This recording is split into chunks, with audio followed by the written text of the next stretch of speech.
Good evening, my dear children. Today is Friday.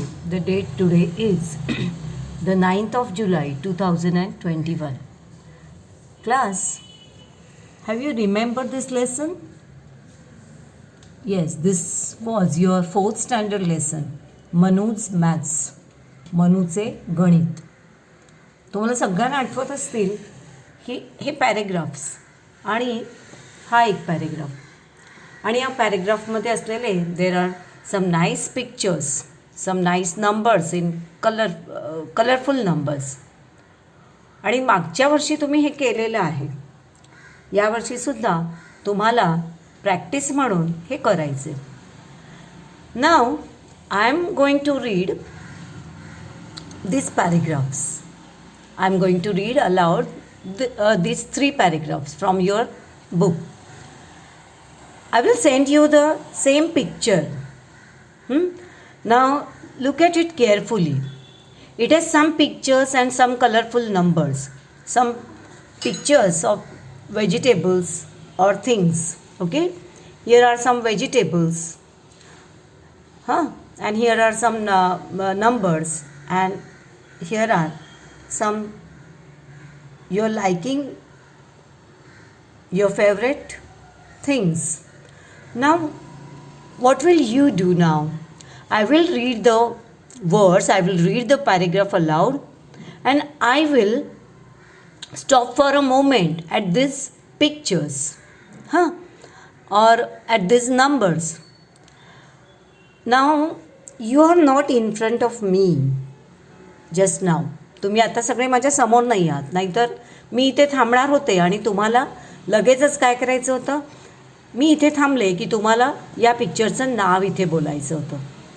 पण आता आपण दोघेही फेस टू फेस नाहीत, त्यामुळे तुम्हाला काय करायचं आहे, मी जिथे थांबेन तिथे काय वर्ड आहे तो लगेच आत्ता तुम्ही हा व्हिडिओ पाहत असताना तिथेच तुमच्या घरातसुद्धा मोठ्याने उच्चारलात तरी हरकत नाही. मी इथे येऊन थांबले की हा नंबर तुम्ही मोठ्याने उच्चारायचा. ओके. आणि थोड्या वेळाने you have to write these words for them, for these pictures. And now you have to prepare all these 3 paragraphs. तुम्हाला काय करायचं आहे, नंतर मी हे 3 पॅरेग्राफ्सचे फोटो पाठवणार आहे आणि तुम्हाला काय करायचं आहे, हे 3 पॅरेग्राफ्स लिहून पाठवायचे.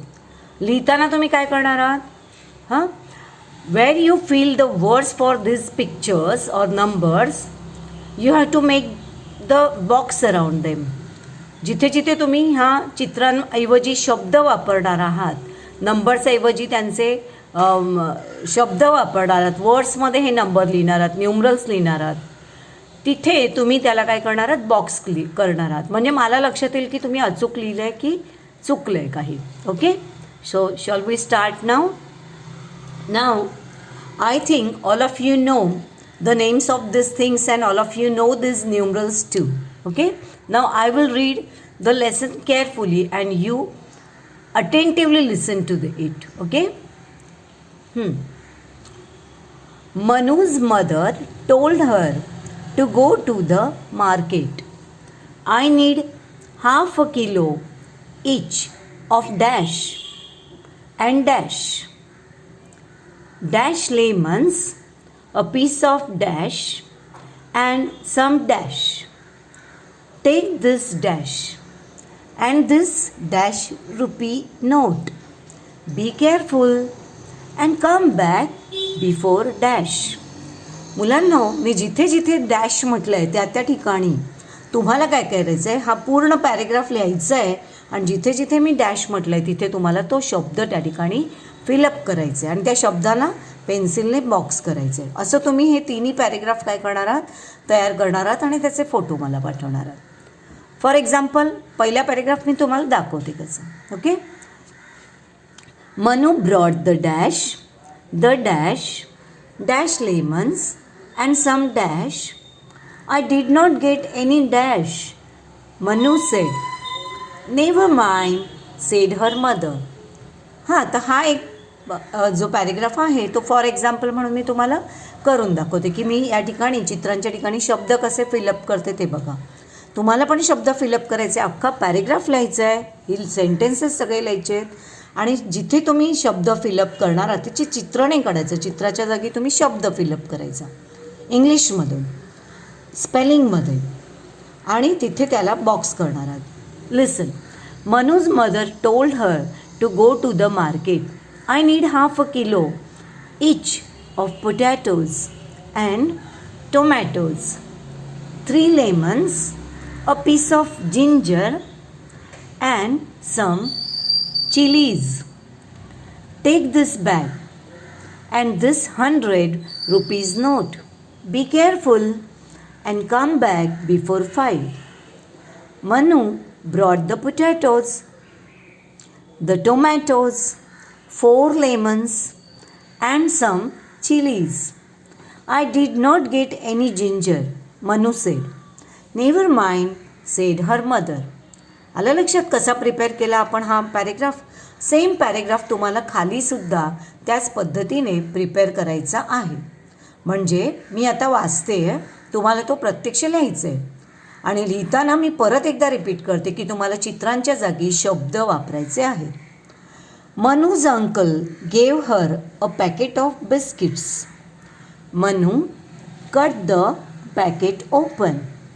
There were 12 biscuits in the pack. किंवा पॅकेट म्हटलं तरी चालेल.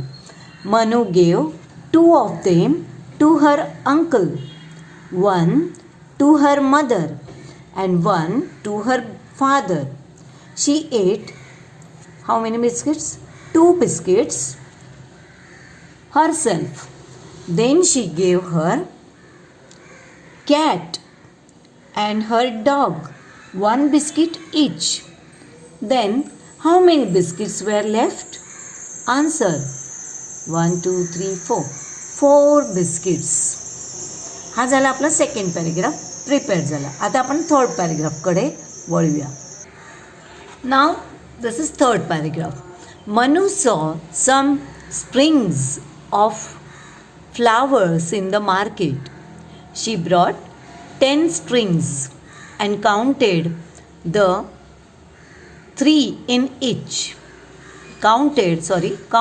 the flowers in each. There were 40 flowers in 7 strings, 44 flowers in 2 strings, and 36 in the last string. There are 400 flowers in all, she said. Is she right? तर तुम्हाला हे 3 paragraph काय करायचे आहेत? प्रिपेअर करायचे आहेत. I will send you the picture of this paragraphs and you have to do these 3 paragraphs. You have to prepare these 3 paragraphs for your homework. Now let's move ahead. Now class, that was the 3 paragraphs was the homework for our template number 6. Now let's move to our template number 5. कृतीपत्रिका 5 कडे आपण वळूया. आधी आपण 6 घेतली आणि आता आपण 5 कडे वळतोय. This was another lesson of the 4th standard. Complaints and compliments. Complaints म्हणजे तक्रारी आणि कॉम्प्लिमेंट्स म्हणजे एखाद्याचं अभिनंदन किंवा एखाद्याला शुभेच्छा देणं. Okay. In various situations in our life, we use small compliments, or sometimes we say thank you, we say oh never mind, we say oh I'm sorry, wow, oh yes, I love it. अशा प्रकारचे वेगवेगळे कॉम्प्लिमेंट्ससुद्धा आपण देत असतो. So beautiful, very nice, I am so glad, I am so happy, अशी छोटी छोटी वाक्य आपण कॉम्प्लिमेंट्स म्हणून सुद्धा वापरत असतो. आता अशीच काही कॉम्प्लिमेंट्स तुम्ही गेल्या वर्षी पाहिलेली होती. त्यातले आपण कॉम्प्लिमेंट नंबर 1 वाचूया. आणि कॉम्प्लिमेंट्स जे आहेत ते बोलताना त्याचे चढ उतार वाक्यातले ते काळजीपूर्वक ऐका. त्याच्यातले जे आपण म्हणतो ना त्याच्यावर कोणत्या शब्दांवर स्ट्रेस दिले पाहिजे, तुमचे इंटोनेशन्स कसे हवेत, म्हणजे वाक्यामधले टोनिंग कसे हवे, चढ उतार कसे हवे, ते काळजीपूर्वक ऐका. Okay. Circle 1. Hello, Your handwriting is so neat and tidy. It really looks nice. एखाद्याचं हँडरायटिंग खूप छान असेल, तुम्ही होमवर्क जेव्हा छान आखून रेखून करता तेव्हा माझ्या मनात हेच कॉम्प्लिमेंट्स येतात आणि मी काही वेळा तुम्हाला लिहितेसुद्धा. Very nice, very good. Sir तुम्हाला असे कोणी कॉम्प्लिमेंट्स दिले की your handwriting is so neat and tidy, खूप नीटनेटकं आणि टापटीप आहे तुझं हँडरायटिंग, तर what will you say, what will your, तुमचं त्याच्या मागे त्याच्यावर तुमचे एक्सप्रेशन्स काय असतील, तुम्ही त्याला कसा प्रतिसाद द्याल, ते आता आपण पाहू. तुम्हाला खूप छान म्हटलं एखाद्याने तुमच्या चित्राला, तुमच्या हँडरायटिंगला, तुमच्या कोणत्याही गोष्टीला, तुम्ही लगेच काय म्हणायचं, थँक्स. काय म्हणायचं, thanks. Second one, did you laugh at me. कोणी तुमच्याकडे बघून हसत असेल किंवा तुम्ही कोणाकडे बघून हसलात आणि तुम्हाला एखाद्याने विचारलं, तू हसतोयस का, माझ्याकडे बघून हसलास का. No I didn't. Yes you did. मी हसलो नाही, पण मग तू नाही तू तो हसलास. Please believe me, I didn't laugh at you. तर एखादा ऐकत नसेल तर या ठिकाणी जरा भांडणाचे सूर उमटतात किंवा भांडणाचे सिच्युएशन तयार होऊ शकते आणि ते भांडण पुढे वाढू नये, विकोपाला जाऊ नये म्हणून लगेचच आपण त्या ठिकाणी एक्सप्रेशन्स कुठले वापरू शकतो, प्लीज बिलीव मी, प्लीज माझा विश्वास ठेव माझ्यावर, मी खरंच हसलो नाही तुझ्याकडे बघून, असं तुम्ही एखाद्याला बोलू शकता. Now third situation. Hi, would you like to look at my picture. तुला माझं चित्र पाहायला आवडेल. Oh yes I would love to. बघा या ठिकाणी तुम्ही पिक्चर असेल किंवा एखादं तुम्ही लिहिलेलं एखादं छानसं वाक्य असेल, तुम्ही काढलेलं चित्र असेल, तुम्ही बनवलेली एखादी बोट, एखादं ग्रीटिंग कार्ड असेल, तर तुम्ही या प्रकारे समोरच्याला विचारू शकता, वुड यू लाईक टू. असं वुड यू लाईक टू म्हणजे तुला आवडेल का. Would you like to look at my greeting cards. Would you like to look at my essay. Would you like to look at my poem. Would you like to look at my dress. Would you like to, म्हणजे अशा प्रकारे तुम्ही विचारू शकता की तुला माझं dress बघायला आवडेल, मी लिहिलेली कविता बघायला आवडेल. तुम्ही असं विचारू शकता की तुम्हाला कोणी विचारलं तर तुमचे एक्सप्रेशन्स काय असतील. Oh yes I would love to. Oh yes I would love to. हो हो मला नक्की आवडेल बघायला. इथे तुम्ही ओ शुअर असं पण म्हणू शकता. लगेच तुम्ही दाखवताना काय म्हणा, हिअर, हे बघ, वाव इट्स सो ब्युटिफुल. हे तुमचे एक्सप्रेशन्स नकळत आले पाहिजेत पटकन. अरे वा खूप सुंदर, छानच असं म्हटलं पाहिजे. तुम्हाला एखाद्या कौतुकाने आपली कुठली वस्तू दाखवत असेल तर तुम्ही त्या ठिकाणी wow it's so nice, so beautiful, oh how sweet, अशा प्रकारचे तुम्ही वेगवेगळे एक्सप्रेशन्स वापरू शकता. ओके. Fourth situation. हे जरा इकडे थोडेसे भांडणवाले सिच्युएशन्स आहेत, फाईट्स, पण ते फाईट्स वाढत जाऊ नये, राईज होऊ नयेत म्हणून आपण कसं बोललं पाहिजे ते पहा. आता एखाद्याने धक्का मारला की एखाद्याला वाटलं की मला ह्याने धक्का मारला तर कसं, यू पुश मी, तू ढकललंस मला, यू पुश मी. सो बघा तू मला ढकललंस. बीवाला थोडासा उद्धट असेल, रूड असेल तर तो कसा, सो मग काय झालं मग, please don't do it, it hurts. तो जर भांडणाच्या सुरात बोलत असेल तर तुमचा आवाज थोडा खाली हवा. तुम्ही त्याला रिक्वेस्ट करू शकता. रिक्वेस्ट करताना नेहमी प्लीजचा वापर केला पाहिजे, प्लीज या एक्सप्रेशनचा.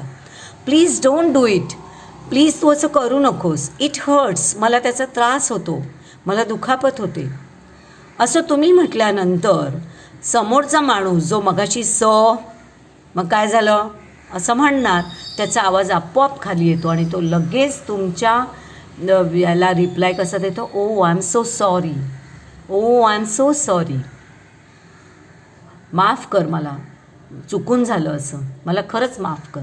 म्हणजे तुम्ही जर एखाद्याशी पोलाइटली बोललात तर समोरचासुद्धा तुम्हाला पोलाइटली रिप्लाय करतो. ओके. नाव फिफ्थ सिच्युएशन. एखादा खूप छान गात असेल तर तुम्ही कसं त्याला सांगाल, you sing so well, please sing a song. तू खूप छान गातोस, प्लीज गाणं गा ना. तुम्हाला घरात पण बरेचदा तुमचे आई बाबा कौतुकाने सांगतात बघा, गेस्ट आलेले असतील घरी तर, की हा खूप छान गाणं गातो हां, किंवा खूप छान गोष्ट सांगतो हां, किंवा तुमच्यातली एखादी छान काही गोष्ट असेल तर ती कौतुकाने ते सांगतात. Please sing a song. तर लगेच तुम्ही कसं म्हटलं पाहिजे, वेल थँक्स. हे थँक्स कशासाठी, तर तुमची स्तुती केली, प्रेज केलं तुम्हाला. प्रेज म्हणजे तुम्हाला ॲडमायर केलं, कौतुक केलं तुमचं, तर तुम्ही ओ वेल थँक्स असं म्हटलं पाहिजे. But not now, some other time. एक तर तुम्ही पटकन गाऊ शकता, okay I will sing, sure I will sing असं पण म्हणू शकता. किंवा जर तुम्हाला अभ्यास असेल काही तर तुम्ही त्याला पोलाइटली बोलू शकता, बट नॉट नाव, आता नाही हां, सम अदर टाईम, पुन्हा केव्हा तरी मी नक्की गाणं म्हणून दाखवेन. तर अशा प्रकारे तुम्हाला एक्सप्रेशन्स असे तुम्ही सादर करू शकता, किंवा असे एक्सप्रेशन्स तुम्ही नेहमीच्या लाईफमध्ये, डेली लाईफमध्ये, रुटीन लाईफमध्ये अशा प्रकारचे छान छान एक्सप्रेशन्स देऊन तुम्ही संवाद खूप छान गोड असा करू शकता. आता आपण आणखी काही संवाद पाहूया, आणखी काही एक्सप्रेशन्स पाहूया. See, have you remember this page. हे सुद्धा तुमचं गेल्या वर्षीचंच पेज आहे, गेल्या वर्षीचंच हा लेसन आहे. रिस्पॉन्सेस, चित्र पाहून तुम्हाला नक्कीच आठवलं असेल, म्हणूनच मी विचारला पहिला प्रश्न, हॅव यू रिमेंबर. जर आठवलं असेल तर तुम्ही पटकन काय म्हणाल, oh yes teacher I remember. कसं म्हटलं पाहिजे, oh yes teacher I remember this pictures, I remember this lessons. Responses म्हणजे प्रतिसाद. मगाशी आपण पाहिले की भांडणं थांबवायची असतील तर कसा प्रतिसाद द्यायचा, किंवा तारीफ करायची असेल, कोणाला ॲडमायर करायचं असेल तर तुम्ही कसा प्रतिसाद द्यायचा ते आपण पाहिलं. आता इथे पण तशाच टाईपचे काही रिस्पॉन्सेस आहेत की तुम्ही रिस्पॉन्स कसं द्यायचं एखाद्याला. नाव हिअर हां, a boy is painting a clay pot. Okay, एक मातीचं भांडं तो पेंटिंग करतो आहे, ते पाहून तो खूप सुंदर करतोय. त्यामुळे तुम्ही लगेच ते पाहिल्याबरोबर तुमच्या तोंडून एक्सप्रेशन्स कसं येतं, how sweet, how beautiful, oh so nice, it's very nice. अशा प्रकारचे तुमचे वेगवेगळे एक्सप्रेशन्स तुम्ही देऊ शकता. पण सडनली तुमच्या हातून that clay pot fail down from your hand. What will your expressions? Oh no! Oh. अरे काय झालं हे, इट फेल डाऊन, खाली पडलं. आणि लगेच तुमचे एक्सप्रेशन्स कसे आले चेहऱ्यावरचे आणि तोंडातून पण, ओ नो. समोरच्या व्यक्तीचे पण तेच एक्सप्रेशन्स आहे, अरे हे काय झालं, oh what is this, oh no, oh God. अशा प्रकारचे एक्सप्रेशन्स आपले बाहेर येतात. लगेचच तुमच्या एल्डर सिस्टरने काय केलं, तुमच्या मदतीला ती धावून पण येते. तिच्या तोंडून पण उच्चार बाहेर पडले, how sad it's broken, how sad it's broke. अरे रे फारच वाईट झालं, तुटलं ते. आता तुटल्यानंतर तुमची जी दीदी आहे तिने थोडासा तुम्हाला दिलासा दिला. तिने काय केलं, गम घेतला आणि गम घेऊन शी स्टिक इट अँड तिने काय केलं, she stuck that piece of clay pot, that piece to that clay pot. तिने लगेचच काय केलं, गम आणला आणि तो जो पीस बाहेर पडला होता तो स्टक केला, चिकटवला. ते चिकटवल्यानंतर ह्या मुलाला इतका आनंद झाला की असं काही करता येऊ शकेल याची कल्पना नव्हती त्याला. आणि इतकं सुंदर जे त्याचं भांडं होतं ते पुन्हा पूर्वीसारखं दिसू लागलं चिटकवल्यानंतर. ते तुटलं असं वाटतच नाही आहे, आणि म्हणून त्याच्या तोंडून सहज बाहेर पडला शब्द, ओ दॅट्स ग्रेट, ग्रेट, वाव, मस्त, छान, ओ थँक्यू. लगेच तुम्ही तुमच्या एल्डर सिस्टरला काय म्हटलं पाहिजे, थँक्स म्हटलं पाहिजे. आता तेच क्ले पॉट पेंट केलेलं तुम्ही तुमच्या ग्रॅनीला दिलं, गिफ्ट म्हणून दिलं. ग्रॅनी लगेच खुश झाली. ग्रॅनीच्या तोंडून काय शब्द बाहेर पडले, काय रिस्पॉन्स आला पहा, व्हॉट अ सरप्राईज, वाव काय आश्चर्य आहे, You made this, you painted this. It's so nice, it's so beautiful. It's a great surprise for me. It's a nice gift for my birthday. ग्रॅनीचा बर्थडे आहे, ग्रॅनीच्या बर्थडेला द्या. ग्रॅनीच्या तोंडून आपोआप हे एक्सप्रेशन्स बाहेर येतील. आता आपण या सेकंड सिच्युएशनकडे जाऊ. ओके. 2. हां, these girls won the match. So they are so happy. All these girls are so happy. They danced and they shouted, "Oh, we won the match, we won the match, we won the match." What will your response? Oh, great. Oh, congratulations. तुम्ही वेगवेगळ्या प्रकारे expressions response देऊ शकता. समोरच्याने म्हटलं की आम्ही match जिंकलो. आता सध्या आपण कोरोनामुळे शाळेत जात नाही आहोत, नाही तर डिसेंबर महिन्यामध्ये आपण नेहमी अशा अनेक मॅचेस जिंकत असतो. आणि त्यावेळेला तुमचे एक्सप्रेशन्स कसे हवे मॅच जिंकल्यानंतर? We won the match, we won the match, oh victory victory. आणि जर मॅच जिंकलेला ग्रुप जो आहे तो तुमच्या समोर आला तर तुम्ही ओ that's great, congratulations, it's really so nice, I am so happy, अशा प्रकारचे तुमचे एक्सप्रेशन्स आले पाहिजेत. And when somebody lost the match, when someone lost the match, they look so sad. ते खूप दुःखी दिसतात. त्यावेळेला कसे त्यांच्या तोंडून उद्गार बाहेर पडतात? We lost the match. Oh, bad luck. Oh, unfortunately, we lost the match. Unfortunately, दुर्दैवाने. We lost the match. They are so sad. They look so sad. Huh? That time, what will your expressions? How sad. Oh, it's very sad.